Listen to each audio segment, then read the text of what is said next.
We're here with a first hands-on look with the Amazon Fire Phone. It has a new dynamic display, and it's pretty dramatic. It has 4 cameras, one on each corner here, that track your face and move the screen in response. So as I'm tilting it, it's recognizing that it's moving away from my face and changing the image on screen. It's a lot more dramatic than the parallax feature you get on the iPhone, which you can see moves a little bit, but not nearly as much. If we look at the hardware itself, you can see compared to the iPhone, it's slightly larger. Obviously, it's got a 4.7-inch screen. It weighs 5.6 ounces, so that's a little bit heavier than most other phones, but it wasn't unbearable.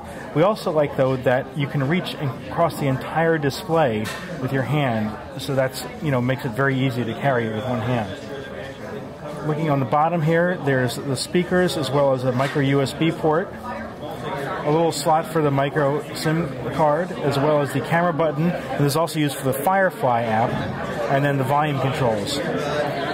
Up top there's a power button and a headphone jack, and on the back it's a little smudgy right now, but overall, this feels quite sturdy. And here's a little 13 megapixel camera.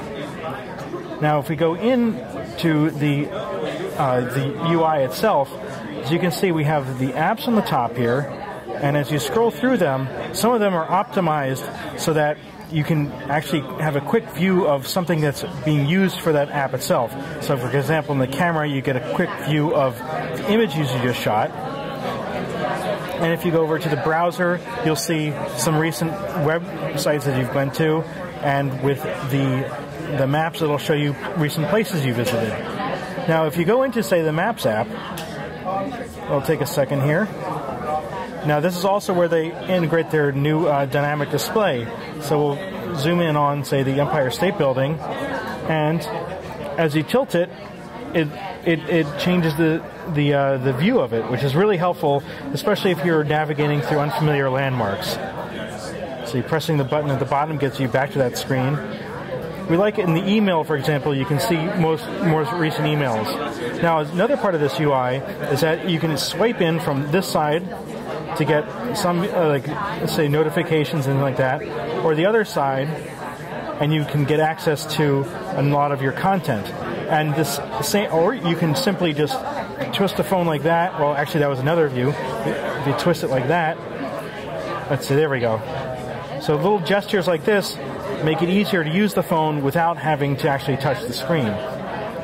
Now, those same gestures work in each app too. For example, if you're in the Mail app, you can go like that, and you can see, for example, recent attachments related to each email. Flip to the other side, and you can view all of the different inboxes as well. So these are handy little things, and we think it'll take a little bit of getting used to, but consumers might like it. That doesn't do anything. Let's see. So going back here. The display itself is very bright. It's only 720p, which is lower than most other phones, but it's very bright at 590 nits, so you should be able to view it outdoors easily. Going through here, you can see it's just very smooth. Yep, and that actually came through there. And the dynamic display works even on this screen too. As you can see with the camera app, you can see parts of the camera.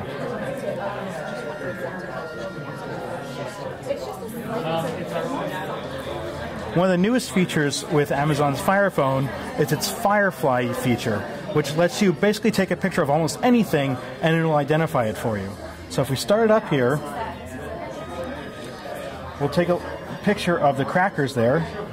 We'll actually pick the album up here, and immediately it shows the album as well, and then places where you can see Hunter Hayes in concert, listen to him on iHeartRadio, or buy his CD or music. Now you can also go back. Let's try this again, and we'll pick, say, the crackers here. And immediately picks the crackers, found it. And not only does it give you a link to buy it, it also shows you, say, on the MyFitnessPal, how many calories you get from each cracker. That's because Amazon opened up this API to a number of third parties, so you can get a lot of richer integration with it. We think this is going to be a really useful feature for a lot of consumers. Another feature of Firefly is that it can also identify music. So we're going to press this and press the little music button, and it's listening. And there we go. It already found the album, as well as places to buy the music, and on iHeartRadio. Now, it also works for movies, too. So we'll go back and press the little movie button. Saruman believes that it is only great power that can hold evil in check.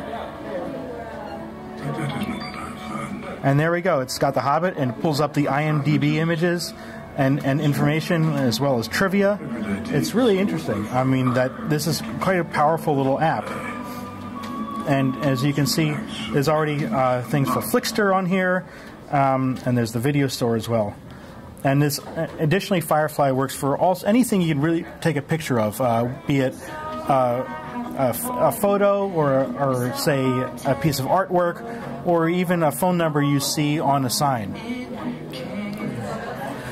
So that's a first-hand look at the Amazon Fire phone. It's going to be available on AT&T for $199, and that comes with a Snapdragon 800 processor, 2 gigs of RAM, and 32 gigs of storage.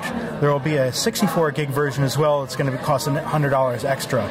The phone will be available in July online and in stores, and we're looking forward to giving it a real thorough going through.